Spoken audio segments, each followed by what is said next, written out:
This is the Can Crushers Wrestling Podcast. The following contest is scheduled for one fall. Let's go nuts! It's Jimmy Nuts! Right out of the door! With your hosts, Mark Martinez. Because I'm the Mark and I'm awesome! The Guru. Today I'm going to break it down for all you simpleton sweat hogs listening out there in Can Crusher Nation. I don't mean to come out here week after week and toot my own horn, but toot, toot. And the English Professor. It is I, the English professor from the County of Kings, speaking the English of the Queen. Hey, this is former WWE superstar Duke, the Dumpster Drosy, and you are listening to the Can Crushers Podcast. And welcome back to another week of Can Crushers Wrestling Podcast. I am your host, Mark the Mark Martinez, in a continually being revamped studio. With me is the glorious guru, Chad Piranha, and looking like the 1991 version of Rocky Maivia, the English professor, John Padalano. Hi, men. Hey, I'm just wearing I'm wearing a collar and elbow t-shirt that accentuates all the right parts. And if that makes me look like The Rock, holy cow. Kudos to Al Stowe for creating a product that makes me, of all people, look like The Rock. It's like you have a high turtleneck on. Like, not the full turtleneck, like the 3/4 or half turtleneck that was really cool. I never had one because that wasn't cool. Yeah. Yeah, it's like the shirt you'd wear after a weekend at parties out in the woods. What? To cover up your, hickey necklaces and shit. Let's just leave it at I look like The Rock today. Okay. I said Rocky Maivia. It's two different people. There's a difference. I'll take Rocky Maivia. That's fine. Now Chad brought up something. Were you getting hickeys out in the woods? Were you that guy? No, that's what guy, used to wear longer shirts for and stuff like that, is to cover that shit up, guys and girls. I mean, I know you wouldn't have any experience with that. No, but that's true. You don't have to laugh about it. That's true. I was not going in the woods to make out with anybody. I don't care if Jennifer Aniston was at Halton. I wasn't going rummaging in the woods to make out with anybody. Wrestling was on. Yeah. So teens in motions dances I did. At least wrestling was on at some point. God knows it really wasn't this week. Yeah, that's true. It really wasn't. This could be a short show, but we have a lot of business to take care of in the front end of the show. So I'm going to go first because that's how eventful my week was. Monday, and it's going to be broken down day by day. Monday, okay? Come home from work, and when you go to Sam's Club or Walmart or any place that you can buy like the big ass packs of toilet paper, like 40, maybe 90, maybe 900 packs of toilet paper. Well, that sits alongside our toilet in our bathroom. I walk in and I see this thing in the kitchen. So, I don't know, maybe it grew feet or something and it rolled down into the kitchen. And it wasn't you this time. You weren't drunk the night before. I know, because it was Monday. I was at work. 6 rolls of toilet paper shredded throughout the house, and a box of toilet paper sits in my kitchen. I wonder how that happened. Ethan. Sounds like a puppy to me. Ethan. Yeah, it might have been Ethan. Tuesday was an all right day. I had to... I interviewed Chad Miller for the Spotlight. You guys, if you've not listened to the Keith Miller Memorial Invitational about the baseball that's going to happen and wrestling card that's going to happen in DuBois in the middle of June, make sure you go back, listen to that. Tickets are on sale now.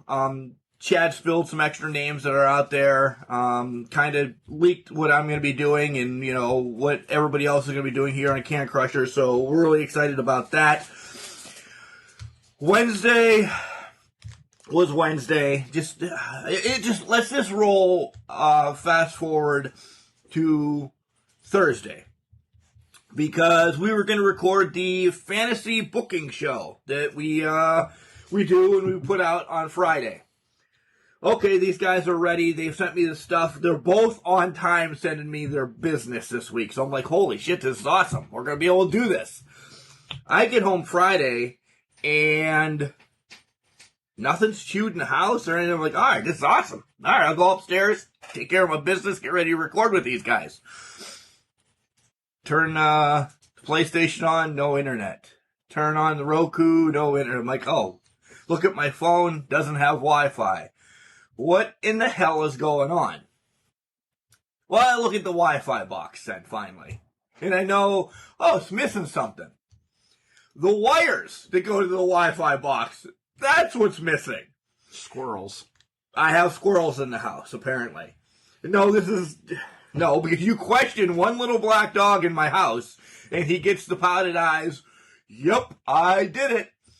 So now I'm on the phone with Xfinity for half an hour just on the wait. Half an hour telling them this is what happened. Cool, how fast? Well, you're calling me pretty soon. You might be able to get it tomorrow. I'm like, all right, we could record this, and I can still get it up. Nope, it only came Saturday. And it came Saturday after I'd left to go to IWC. So that's what I did last night. I hooked my internet back up because this new dog loves eating everything. And this is where Kelly and I are getting into a fight. Not like a physical, Ronda Rousey against The Rock fight or anything like that. I want to get both of you guys' opinion real quick on this. Nope. Yep. You are getting right in on this. Because you're, puppy lover. John, she won't do anything to you either. She likes me. Yeah. She likes you both. I was talking about our own wives finding out about this shit. Oh. Miggy is 8. Pretty much, when we leave, he goes to bed. On our bed, sleeps the whole time. Max, the busy one, clearly. I want to put him in a cage from the time Kelly leaves from work, 7 o'clock, until I get home at 1 o'clock. She's like, no, we're not doing that. No way, no how. We'll put up gates. I said, well, that hinders Miggy. The one that's not doing anything can't get from upstairs to downstairs if we're going to keep him upstairs, or get to his food, or they're only going to be in the kitchen. That's not cool. Miggy wants to lay wherever he wants to. He's not doing anything bad. And clearly, Max is Superman or Batman or Crypto. Yeah, he can get through anything. Well, okay. This is how much I know about comics. He can get through anything. So we're going to have to get a Hell in a Cell and put it in some place so he doesn't get out. So why not buy a cage? No, we're not buying him a cage. That's not right. Then why does Miggy get to roam around the house? Because Miggy's not doing anything. Thoughts? Oh, you're getting dimed out, dude. Kelly, you know how I feel about you. You're absolutely darling. I haven't been there in a while. When I am, you treat me better than I deserve. You feed me. You wash my clothes. You are a wonderful person. There's a right way to kennel a dog. It's not for 8 hours. It's not for 10 hours. It's for 3 or 4. Until he's a little older and a little calmer, it's probably the right thing to do. Yeah. Yeah! Yeah, I'm with Mark on this one. I gotta say, I'm with you too, because when I get the new puppy next week, it's gonna start right off in that. He's not gonna be allowed to have the run of the house. The other two, those little fuckers, do enough damage as it is. I don't need them encouraging a 9-week-old puppy, but they're just assholes. But yeah, I gotta go. That's the way you train them, and then when they kind of learn their lesson, you leave the cage out there, the crate out there is a reminder, and it generally works. And now with him, I don't know. It's not going to work. And then, wait, one more. Last night, I get home from the IWC event, which we'll talk about, we'll cover here and there,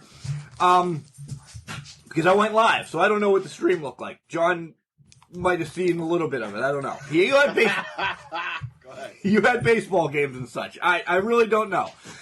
I get home from Pittsburgh, and I do get to sit down because nobody's home, and it's really cool. So I play a game of baseball real quick, and I get a phone call, which is now like 9:30 at night. My dad already had plans to go up, help him do some stuff to the house, this, that, and the other thing. Hey, my TV went. All right. What do you want me to do? I'm going to Walmart right now. Okay, going to Walmart right now. I'll call you back if I need anything. Oh, okay, cool. He doesn't call me back, so I'm like, all right, I'm in the clear. 10:30. He's stuck in the yard Yeah, with the snow. He's snow. 10:30, calls me back. I can't get it hooked up. Dad, it's 10:30 at night. Can I do this tomorrow when I come up anyway? Yeah, I hear the disappointment in his voice. Well, yeah. I said, we got the podcast due in the morning. Da-da-da-da-da. I said, noon. I'll be up around noon. All right. So he had to buy a TV that had the Roku in it. Spend an extra set amount of money. Lots of amount of money. Instead of buying a normal size TV for his house, 55 inch or so, and then a $20 Roku thing. No, he went 65 inches with the Roku, so we're looking at probably $800 last night because we had to go to Walmart, lickety-split, and then who knows what he did. I mean, was he missing, like, the Jeffersons and Gunsmoke. Alice and Gunsmoke. Gunsmoke? Bonanza. Those are my shows. All that you can watch on the Roku. Andy Griffith show? So my week has been great for the podcast, essentially, because I was excited to talk to Chad Miller and the interview that we already have in the hopper for this week's show. Really touches home with me. We spoke with Trophy Boy Tyler Klein about all things wrestling, and it's a powerful one to me. We'll just leave it at that. I want you guys to make sure to listen. I really enjoyed talking with Tyler, and I think I might have worked things over with Calvin Couture because he was, they're the runway. Hopefully Calvin and I are now on the same page and he doesn't hate me anymore, which is hard. Sometimes Calvin just hates me. Hate you? Yeah. Yeah. Because you guys both hate me. Yeah. Sometimes. Yeah. Yeah. So, John? You guys remember that pay-per-view? I think it was in 96. Because Austin won the 96 King of the Ring. So it might have been 95, 96. I'm not sure. But, they got hit with rain. And then, the following Raw, they showed footage of all the wires, soaking in water. I mean, it rained hard. And the pay-per-view was glitchy. It was when Savio Vega beat Austin in either a leather strap match, a chain match, or something. And if Vega won, the $1 Million Man had to retire from the WWF. Then it had to be 96 because then he showed up the following week or 2 weeks or 3 weeks as the mysterious fourth man of the NWO. But they re-showed the pay-per-view. They redid it, not re-showed it. They redid it. So in this instance, it wasn't rain. It was a Miggy that destroyed, a Max. I'm not going to blame Miggy. It was a Max that destroyed our wiring. So I'm going to pretend that we did the show when it was supposed to air, but Max shoot through the wiring. And so next week, we're just going to, the same exact storylines are going to happen next week, and you fans won't miss a thing. Good. I'm excited for that. I really am. So it happened, and it's going to happen again. Right. We just couldn't air it. Right. Yeah. How was your week, though? Good. Some interesting news. I know you guys heard this, Chad and Mark, and maybe some of you listeners have. A park out this way, close to where I live, Ross Township, outside of Pittsburgh. Is being was renamed after Bruno Sammartino. So that's pretty awesome. I got to thinking about that. I don't want to spend too much time on it, but you really can't overstate what that guy did. I went back, watched some videos of his, and people are always going to hate something. Do-nothings will always hate something. There are people that hate Bruno. That's fine. He put his work out there to be loved or hated. But you can't overstate what he, the foundation that he was. Some people say he was a territorial champion. I don't think he traveled like maybe Ric Flair did 15 years later, but that guy still went all over the world defending his title, and he was selling out the Northeast. I mean, you want to talk about A, carrying a company, and B, putting it on the map. That's what he did. He put the WWWF, not ours, the original one, on the map for those, 10 years, 12 years, whatever it was. And then they bring him back, and he set a pattern of what champions were. Pedro Morales, Bob Backlund, even the in-between temporary holders, the Ivan Koloffs, Iron Sheiks. They were wrestlers first, and I think he kind of set that foundation. Let's say the one thing in reading about Bruno, he was my mom's favorite wrestler ever. To what John said, he traveled, but he might not have drawn. The thing that we have to keep in mind for back then was we didn't have the media outlets, obviously, that we do today, or back even 20 years. So your regional champions, 3-5 state area or whatever, that was who you saw. That was who you were familiar with. Unless you got a book, a wrestling magazine, which another thing that wasn't prevalent, you didn't know who these guys were. You didn't know who the Sheik was. You didn't know who who's the guy that first started dressing up as a woman, Gorgeous George. Oh, yeah. You didn't know him. You didn't know who the Von Erichs were. You didn't know who the Harts were. So you can't. I get irritated. Well, Bruno didn't draw as well as Hogan, or he didn't. Well, no, didn't have the exposure that he did. Right. So, how many consecutive times did he sell out Madison Square Garden? A million. A record that still stands today. Was 187. It might have been 186. Yeah. It's just a ridiculous amount of times. Find somebody else that did that, even in the age when the exposure was. Flair never did it. Hogan never did it. Find a band that has done that. Yeah. You always say, okay, it's entertainment. Well, a band's entertainment, wrestling's entertainment. 187 times at the same place.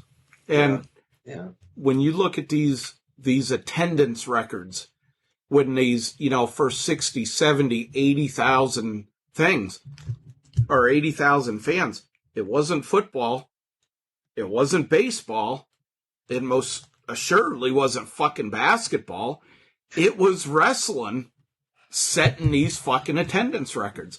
Sorry, I got a beef with basketball this week. Yeah, I'm not going to... We're not getting into it. Oh my God, I'm going to die all of a sudden. So, okay, other than having a beef with basketball, how was your week there, working boy? It was a week. I actually got fired on Tuesday. So I didn't work. I'm sorry. No, it's all right. Made a judgment call on background check that I didn't feel comfortable with, and it was cause to let me go. Oh. So shit happens. I still stand by my decision. It is what it is. So now I'm going to go work for the pool guy whose half of his business burned down and earn 50% more an hour. Well, that's good. I'm glad. Yeah, I've been there and it sucks, and sometimes it takes a while to get back on your feet. But I'm glad there was something there for you. And then there's always this podcast, right? Yeah, unless, Mark gets drunk and drags toilet paper down and chews on the fucking internet cords again. That's what happens. So one more big announcement coming out this week as Chad, I'm going to let you run with this because we're going to make another maiden voyage someplace, right? Yeah, we are. I had to think there's what the fuck, because there's a couple of them actually coming up. WrestleCade is back on for this November, the last Saturday and Sunday in November. Right after Thanksgiving. It's a 2-day event this year. If things get relaxed a little bit more, they're going to kick it to 3 days. Tickets go on sale tomorrow night at 8 o'clock. The 27th and 28th of November. They're not disclosing anything right now other than saying that there is going to be multiple first-time attendees as far as superstars, and they're still going to have the matches that we like, the cards that we liked, and that. Not a lot coming out, but it's a step forward right now. Something that we very much missed last year, and obviously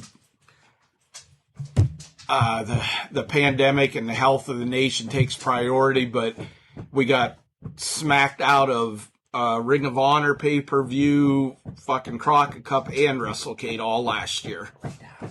But looking forward to that and details. We'll be picking up tickets tomorrow night. Yeah. Go there, guys. There is actually a payment plan, too. They said they'll work with people with the payment plan. So check out, I think it's just WrestleCade.com. Yeah. Check it out tomorrow night, 8 o'clock. They'll release the tickets and what's going on. And then to stay posted there to see everybody you're going to get to meet. The meet and greet's amazing. The events that they put on is awesome. So that's probably the biggest news in wrestling this week, is the WrestleCade's coming back. Oh, the stuff that you can pick up there, also the apparel, the drawings, the belt makers that are there that are selling their stuff, and of course, whatever superstars there. I mean, hell, even fucking Jimmy Garvin 2 years ago when we went with selling Freebird shirts. Yeah. And he's as bald as I am now, and here's his fucking shirt when he had the, long flowing brown locks that were down to the middle of his back. Where do we want to start? Just run the gamut, because we can just touch on WWE in the first segment and do the rest like we normally do, because... All right, here's Mark's breakdown of wrestling for the week. Monday night, I watched 3/4 of it, fell asleep. Tuesday, I watched all NXT. Wednesday, I watched 3/4 of AEW. I didn't watch Impact.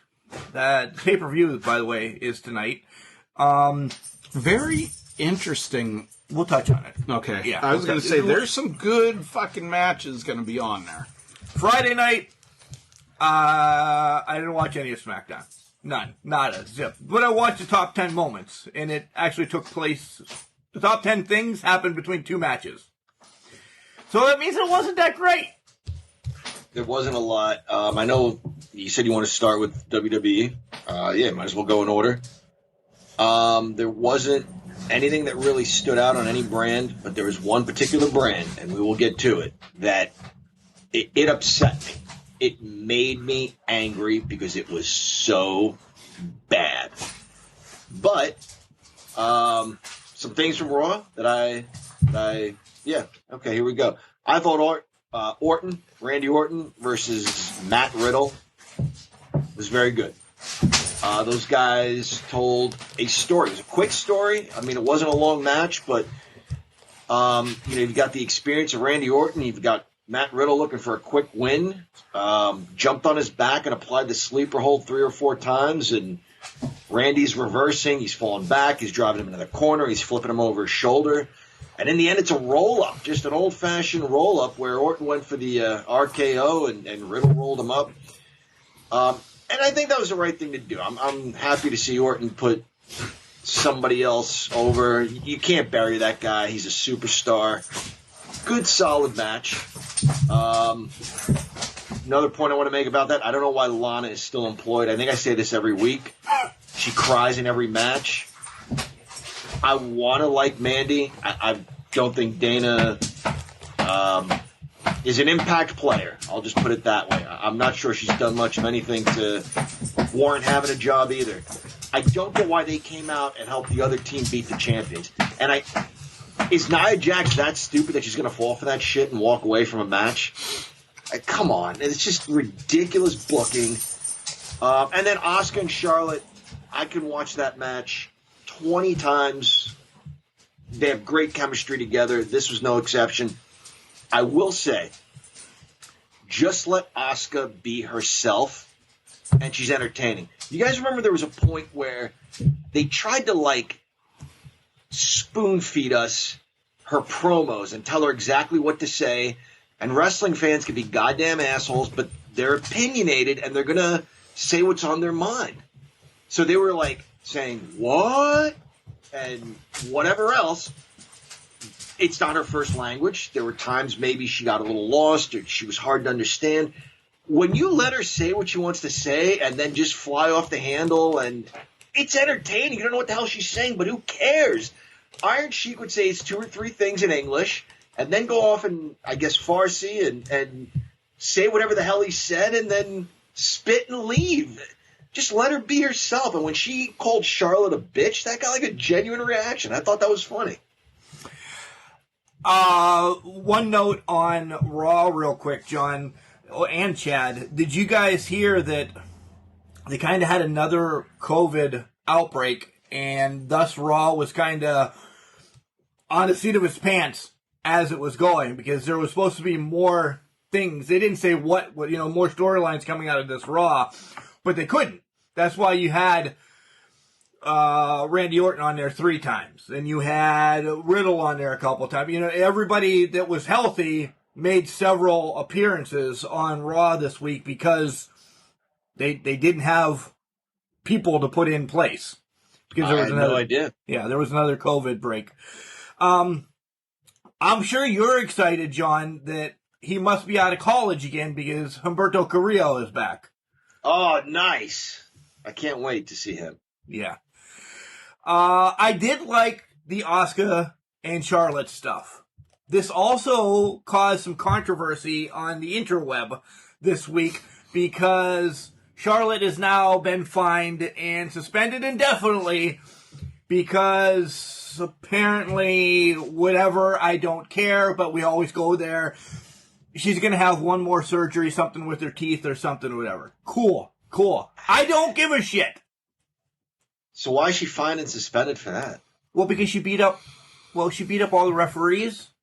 Oh, I see. So you're saying that it's the work part of it, but in reality, she's having another surgery. I'll tell you, my wife sat down and said, "Who is that?" And Sylvan threw his arms in there. He was like, "Mom, you don't know who that is?" She's like, "No, I have no idea who that is." And I said, well, I quoted Chad. I said, well, she got some work done because she had her dad's nose. She goes, "Is that Charlotte Flair?" I said, "Yeah." She goes, "She's unrecognizable." Guys, she's going to Michael Jackson herself here soon. I'll always go back to when she was ringside for her dad's match in 2003 against Triple H, where everybody came out and Triple H gave him the belt and everybody clapped for him because they thought he was going to retire. Little did we know he still had 15 years left in him. She was at ringside. I thought she was pretty. I thought she looked great then. That stuff's bad for you. Whatever she wants to do, it's her body, but I don't think she needs to do it. I agree. Chad, you're being so quiet. I agree with John when, you've seen her there and she was at ringside and for that match and, got teary-eyed. That was a legitimate fucking tearjerker of a moment. She had, short hair, everything, and then she's getting these enhancements and things everywhere. That was Chad being PC, by the way. To each is his own on that. But what I found in, the teeth thing is because, what was it, last year she got some teeth knocked out or chipped or something. So that's not that big of a deal. But what I found funny is when this shit come out, Dave Meltzer put out a thing this week, and he could have put it better, but okay, big deal. It wasn't PC. That women in WWE are made to be self-conscious about their bodies. And Charlotte shot back, oh, here we fucking go again. Dave's opening his mouth about women's bodies and blah, blah, blah. And, you know, he knows everything because he's in the business. And she tells Dave to fuck off, but yet nose, boobs, ass, face. She's done all this shit. Again, you want to do it. But when somebody points it out, if you're not doing it for health reasons, you're doing it because in one way, shape, or form, you're self-conscious about your body. That's just the way it is. You can't have it both fucking ways, even if you are a Flair. Go ahead. Nia Jax, you know, she's a bigger lady. I like her a lot. I know some people say she's stiff and she hurts people, but I think she's terrific. I think Tamina is not terrific. My point is, you have Otis coming out, and it's a joke, and he rubs his belly and shakes his ass and whatever else. Would you ever see Tamina or Nia? They're covered head to toe, you guys. Would you ever see them showing their midriff? No, there's a reason for that. And they're dressed in black, which kind of hides their size a little bit. That's all to Chad's point. They absolutely hold the women to a different standard than they hold the guys. Oh, for sure. For sure. Moving along after that, Mason T-Bar. Are they going to be part of the Hurt Business? And they finally lost their match. So now we know it's Dijakovic and the other guy. But again, What? No reference made that, oh my God, we remember him from NXT. No. Dijakovic looks more like Gronk these days. I was looking at him like, he looks like a grown-up Gronk. I don't know. What a dud that storyline was with Mustafa Ali. That whole invasion thing. What a dud that was. Yeah. Anything else on... Oh, John, I'm sorry. We can't go see Bad Bunny. Not even in Brooklyn. It's sold out. We were going to go get roast beef sandwiches at Rollin' Roaster or pizza at DeFara's and then go see him wherever the hell he's goddamn playing, but never mind now. I don't want to go to Brooklyn for anything but Bad Bunny. Yeah, exactly. Chad, can we somehow get tickets from your prince that has billions and trillions of dollars? You know, I'll fucking get $1,000 bills and roll them up and smoke them first before I'll fucking spend any amount of money on that shit. You want to see a Bad Bunny, look up, you know, fucking Jessica Devil. Rabbit. Yeah. Get it? Damn. Yeah. She was hot. Let's do SmackDown before we take a break. I saw three things. Roman challenged Daniel next week to win or go home. Cesaro did a one-handed suplex. And the Mysterios beat Otis and Gable. Oh, Kevin Owens and Sami Zayn. Oh, no. Cruz fought again. But Yabba Dabba Doo came in and gave the Nigerian thumb. The Nigerian thumb? What is that? The Nigerian nail. So, Gordy's Asian Spike. Yeah. Okay. Yeah. That was SmackDown for me. I watched that literally 3 seconds before I hit the record button.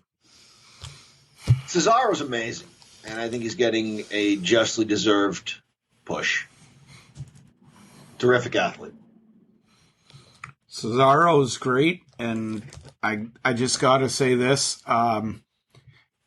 This is why Cesaro's push it's not being taken seriously, because he's been beat and been made to look like a joke. And now all of a sudden he develops a conscience and he's going against Roman Reigns and we're supposed to invest in it. Wins and losses matter. I just can't. I would love to see a fucking upset, but I can't get into it because I know it's not going to fucking happen. It's not on the level of no fucking way that it was when Roman was going against Uso. But it just, I'm looking way past Cesaro. Who are they going to bring up? Now, if they had a good booker like I am, I have somebody for the motherfucker when we get to that. I agree with both of you. I have always been on the Cesaro fan bandwagon, whatever. I thought some of his good to great work was when he was with Sheamus. I love the Bar. I love those guys together. Awesome. Yeah. Him now getting his single stroke right now, cool. But like Chad just said, is this going to be WrestleMania Backlash, which I hate the name. Why do we have to have WrestleMania Backlash? Why can't it just be Backlash like it's been for the last 15 years? Whatever, it's WrestleMania Backlash now. Does he get the shot there, or are we still building him up to get whatever is in June, which who the hell knows as of right now? No. Are they going to, if they drag this on till SummerSlam? Maybe.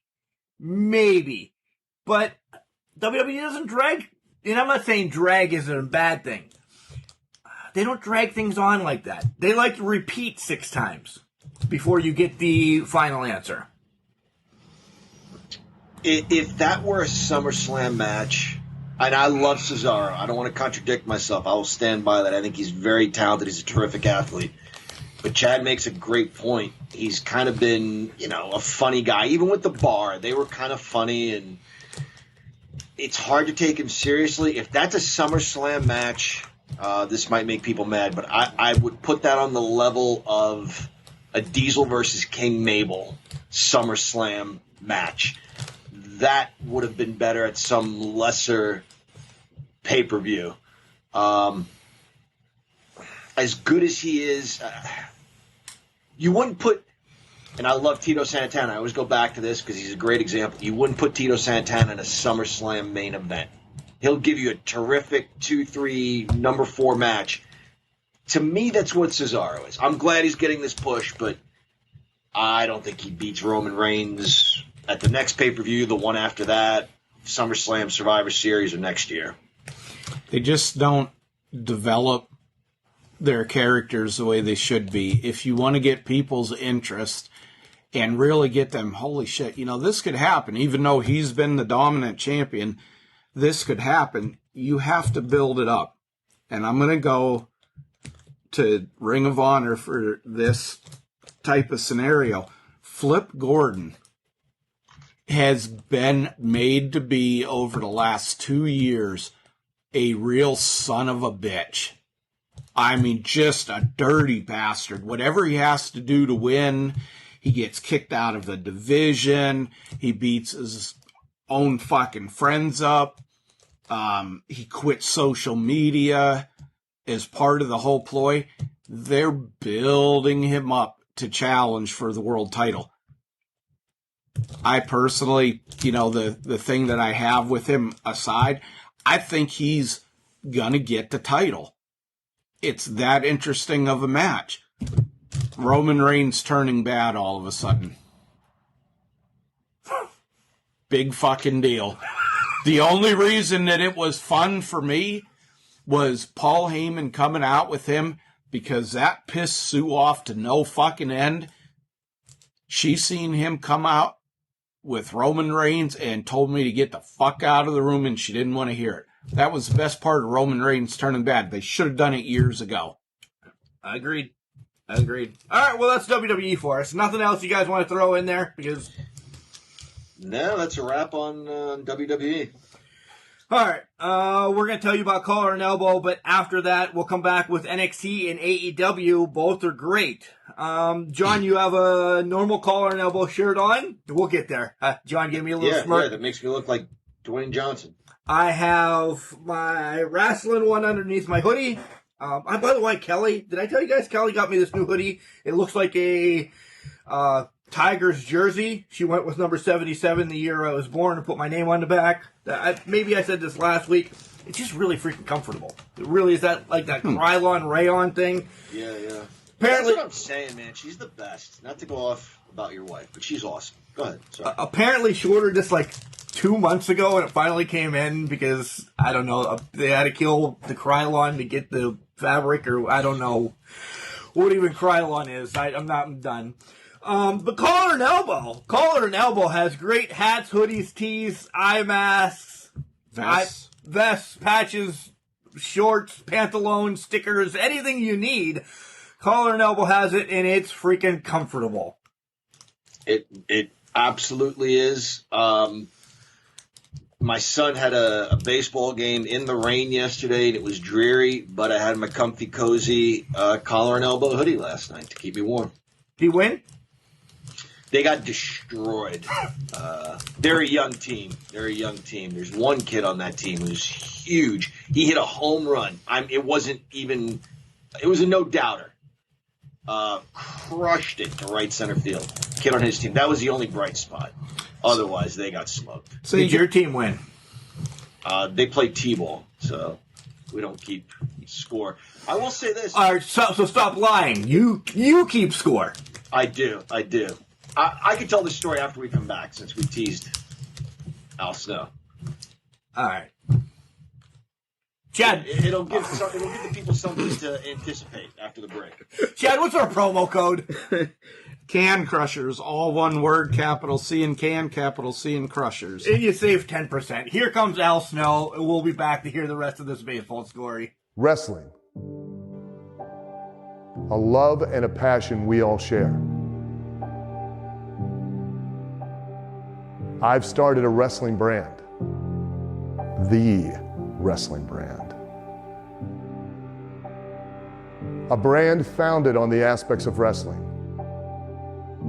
Two entities working together to create a product that connect emotionally for people everywhere. Collar and Elbow is the brand. Passion and love for wrestling is the drive. I am Al Snow, and this is Collar and Elbow, the wrestling brand.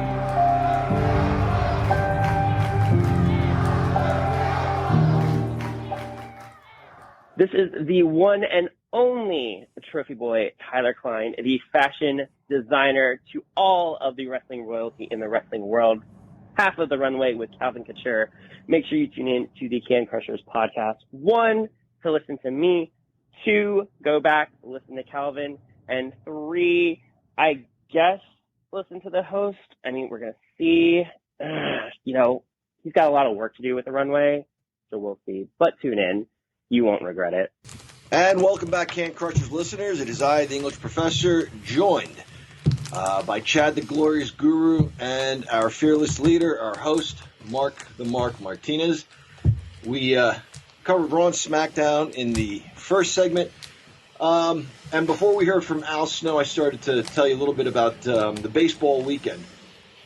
And I guess we'll tie in IWC to this, because you sent me a text, Mark, saying, don't forget IWC's at 1 today. And I thought, well, I'm not going to be able to watch it. I got confused. I had an afternoon game. My kids had an afternoon game. I thought my son's game was before mine, but it was after. So I thought, okay, great. We'll watch an hour of this maybe. About 5 to 1, I ran upstairs. I showered, I changed. I got my uniform, came back downstairs. I said, all right, what did I miss? And it was like 1:30, and someone's like, absolutely nothing. I'm like, what the hell are you talking about? It's supposed to start at 1. We didn't see any of it. None. Finally, none. I said, all right, well, we have to go. And it's not far away, but we had to go. So like at 1:45, I said, let me just check my phone. So I went to the IWC website, and I saw there was an 8-man match going on. But did they start late? Did they have like a teaser match that started? No. No, everything started like right on time. I think they were worried that the rain was going to set in fast, so they started right at 1. Dave Kitch was in the ring, boom, ready to go, and they started because you guys can watch it. I know Jeremy's going to have it up either by today, which is Sunday, or Monday, that it will be available on the network for sure. He's guaranteed me. At 3:45, like, it started raining. Boom, match over. See you later. Ring was down because it started raining by the time I got out. I mean, like, legit hardcore raining by the time I got out of the parking lot. So, wow. Yeah. Well, maybe I'll catch the replay, but I'm not sure what was going on. I'm not sure if it was on some kind of delay or there was some issue with the signal or what, but yeah. At 1:30, there was still no wrestling on our computer. But anyway, he coached third base for my T-ball team, and there was first and second, which we don't keep score, we don't keep outs. They're little kids. They're 3, 4, 5 years old. Maybe there's a 6-year-old who's a superstar. But one of my kids hit it off the tee right down the third base line, and I watched my son, who was coaching third base, coach the other team's third baseman on picking it up. Now, all they're taught is throw to first. He told that kid to touch third base first to get the force out and then throw to first. And the kid did it. And I asked my son, I'm like, I saw you tell the other team's third baseman to touch third base. You know I keep track of these outs. Why would you tell him? Is he dead? I didn't tell him. Yeah, don't lie to me. I'm like, you should have tripped him. You should have pushed him. He could have checked him. No, he tells him, touch third base and then throw. What a traitor. Your son's a better person than you are. Tenfold, because he's only trying to coach something that you're not doing, apparently, then. Not to the other team. No, I'm teaching my kids about double plays. I'm not going to teach the other team about double plays. Right. Well, 2 things with John here. Oh, no. A, I've tried to give you some help before with your matches with your son, maybe throw a fireball, some powder in the eyes. I got some baseball help, too. I can get you some cork bats. We can get some gloves with some sandpaper in it, maybe, some kind of gel in there to help with pitching. But the more important thing I have to bring up to Can Crusher Nation is John's crimes against humanity. Okay. First, it's grinding coffee while we're on air. Then it's getting served a 7-course meal with dessert and choice of wine. Then it's eating potato chips. Then it's standing up in front of his desk with his crotch, right there in the center of the camera. In today's latest one, he gets up and he's doing the, weatherman thing of sitting there, got the rock shirt on, everything like that, and he's in his fucking boxers. So Mark says to me this morning, because, he called in, and he's like, wow, look at you. You're dressed and ready and showered. I got up early this morning. What you can see is dressed. What you can't is not. Hey, it's my house. And I knew that. I said, as soon as we went to break, I said, all right, I got up early, like at 6 and started laundry. I said, let me go switch out the laundry. I'll be right back. I said to myself, guaranteed Chad's going to say something when we come back from this, because he saw, my ass or my junk or something when I stood up. Baseball real quick. In general, to get away from junk and stuff. 3 teams on this podcast, 3 different teams. Only one sitting at 500. The Mets are 8-8. The Tigers shouldn't be playing baseball at 7-14. And the Yankees 9-11. Wow. That's after winning 3 in a row. Yeah. We got some rough teams. We have some rough teams. I don't get to brag on the Mets often, but Jacob deGrom, holy shit. Last 3 starts, 15 strikeouts. His fucking batting average is like .545 or something like that. For a pitcher. For a pitcher, holy shit. I mean, I know it's not going to last. They're going to suck. If they win 60 fucking games this year, I'd be surprised. If the Tigers play 60 games this year, I'm going to be surprised. Oh, but hey, that's my bright spot of the fucking Mets. So he's awesome. He's better than Clayton Kershaw, in my opinion. I think he's the best pitcher in the game. Yeah. I still say him and Max Scherzer. Scherzer is still... Yeah, he's awesome, too. All right, let's stay with bright spots. As bright as we can be. Let's start with NXT. All right. I do have to say one thing.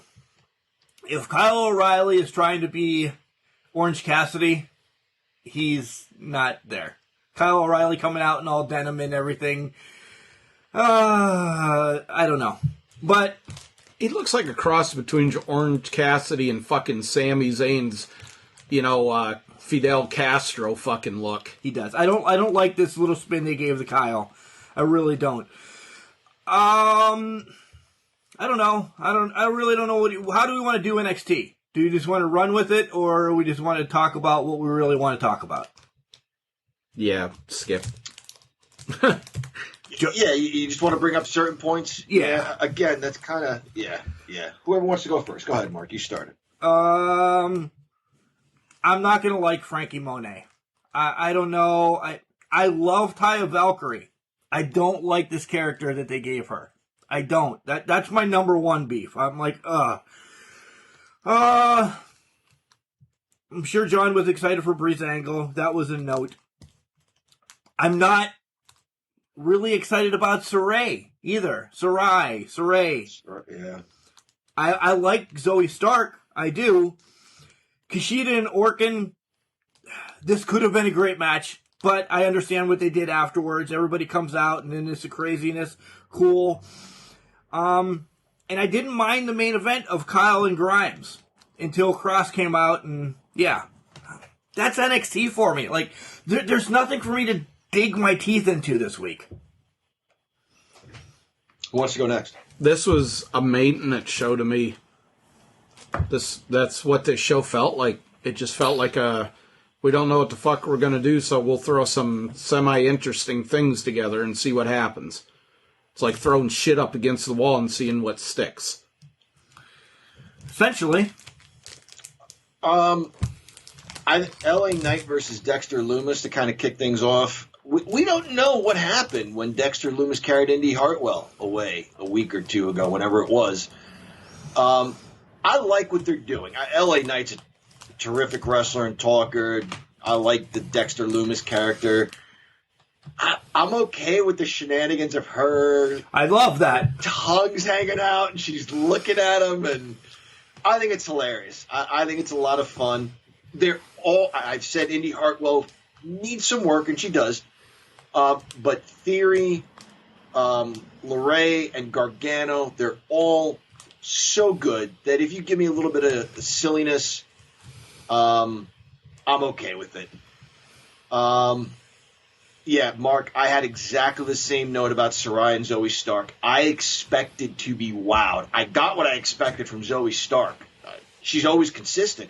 Sarai wasn't bad, but it's like, this is the biggest signing of all time. She's the greatest thing that's ever happened. I was like, it was okay. It was fine. I expected to be blown away. And I wasn't. I just thought, this is a fine middle-of-the-card match. That's all I got out of that. Highlight for me for this card was Kushida once again. That guy's awesome. He can do anything. These guys at least told me a story where Kushida was trying to take him down. Oney Lorcan was trying to stay on his feet. Kind of two different styles. Lorcan wanted to strike. Ultimately, Kushida wins that battle by getting him to the mat and applying a submission. Grimes can work. Grimes is entertaining, and he can work, and it was a fine match against Kyle O'Reilly. He had his moments. He hit a German suplex. He hit a crossface. Ultimately, we are just told that Kyle O'Reilly is far superior. Again, the joke here is that he got outbid by the $1 Million Man. I want to ask you guys, does his son come back, maybe? DiBiase Jr.? Yeah, they keep talking about the $1 Million Man outbidding him and everything. I I don't know. The one son is in jail or going to jail or something like that. That's Brett, right? Yeah, it's Brett. But Ted Jr., wasn't he... Is he involved? Was he... Maybe not... He wasn't. Okay. With this, yeah. With their legal problems. Right. I say no, John. I think you might see the $1 Million Man pop up or something for a run-in, maybe at a pay-per-view or something to screw him over. But I don't think you're going to see Ted Jr. No. I think he's washed away from wrestling. Done. See you later. Yeah, he's kind of... I got that feeling from him and watching that Price of Fame and then seeing how he's just kind of stayed away from it. Like, he's just not... It's not his thing. He went into it, he tried it, it's just not his thing. Thinking of him, ironically, you were talking about the female match, Zariah, how they promoted her, reminded me of years ago when the $1 Million Man was talking on WWE television, bringing in this guy and holy shit and everything. He's, such a big deal and they made such a production, and out comes his son. Impressive athlete, good looking kid. But I kind of fucking, they promoted it like it was a second coming, a cross between Batista and the fucking Undertaker, and it's an average Joe. He had nothing against him. He had a great look. Like, I was a fan, but he didn't have that spark in him. Yeah. Yep. You can go down the list. I felt the same way. I wasn't watching a lot, but I'll never forget Heyman. You get Curtis from his father. I don't know why I'm Vince McMahon all of a sudden. And you combine his grandfather's nickname, and you get Curtis Axel. And he had an awesome look at it, and he was an imposing figure. It didn't take long until that guy was a clown. I still think he's one of my favorites that didn't become. I think bad booking for him. I really do. Like, I wouldn't be surprised if you see him pop up maybe in an NWA role right now. Like, I don't know. Like, I really think he could do something. Maybe it's just the love of Kurt Hennig that I have, that I want him to be good. I just think he was put in all the wrong roles. Yep. Yeah. I really do. One other thing about NXT, I have to give a shout out to Dakota Kai's promo and Mercedes' response. That was awesome. Mercedes wants a title match, and Dakota Kai said something like, "I want to study wizardry and sorcery at Hogwarts, but we can't all get what we want." I thought that was hilarious. And then Mercedes' response, you let her do the talking for you. You can't talk for yourself. That was it was a very good heel promo that creates friction between Dakota and Raquel and sells the match for Raquel and Mercedes. That was good stuff all around. But to Chad's point, it was all maintenance. Putting pieces in place. And maybe, we get a bang-up show coming up here soon because all these pieces are in place. But there wasn't a shining moment on this card at all. But if you think that was bad... Shout out to Zia Lee for giving the Can Crushers Wrestling Podcast a follow, though. Oh, nice. Thank you, Zia Lee. So, pretty pumped up about that. We have some work, and we got some working people down in Orlando for us trying to spread the good word. We'll leave it at that. We'll keep him in the corner so he doesn't get exposed, but he's doing a lot of work for us down in Orlando in that area. So, thank you. Thank you. You know who you are. A new member, possibly of the family of Can Crushers. We'll just leave it at that. You guys might know him. Okay. Maybe. It isn't that shitty referee from the NWA that's always trying to get us to do stuff, is it? Who? That referee that's always wanting you to put him on the air and promote his products. his shirts that he gets printed on the, fucking corner of Main Street? No. Oh. No. The shitty, you mean OVW, Daniel Spencer? Not him. Oh. No, this is actually, he's not in the business. He's just doing some work for us. But, you're right, John. If you want to talk about shitty things, I want you to lead AEW. Since you're so passionate about it this week as I spit all over our equipment, I want you to lead the way on what turned out to be an amazing AEW show. So we kicked things off with Ricky Starks versus Adam Page. I thought it was okay. I didn't think it was great. I was disappointed in Starks because I think he's awesome. And there was some no selling here on his part because he had to get ready to take the next bump. Which, guys, I try to be fair. So I go back and I think, boy, what did I grow up loving? And something similar to this happened. So you have Ultimate Warrior throwing 3 clotheslines at Rick Rude. So why would one knock him down but 3 don't? Why does he jump back up and go back down? But even in that moment, the bump and the jump right back up, Rude was selling us something. Look at the facial expressions, the body language, whatever, okay? There were moments here where we didn't get that. And Starks just had to be ready to take the next thing from Hangman, and that was disappointing. After the match, Hook is not believable to me. I'm sorry. Mark, he reminds me of that guy, that young kid from Big Time Wrestling. I don't know why they kept bringing him back. They'll pair him up with Jake Roberts. They'll pair him up with Diesel, and I just don't get it. That guy that was in MMA? Yes, and he treats the fans like shit. We're standing there in line. Not that Hook does that. I don't know the first thing about the guy, but just the way he moved in the ring reminded me of this guy from Big Time Wrestling. He's standing in line, or he's standing at his desk, and there are kids in line, and he's like talking to whoever will listen. I've been doing this for 15 years, and I need to make more money. Next, who wants a picture already? I'm like, holy cow, why would anybody tolerate this asshole? I hate that guy. I hope he got fired. He was a dick to all the little kids. Anyway, Hook's stomps reminded me of that guy with the flailing arms. I dislike this match. Hangman Page 12-0 in 2021.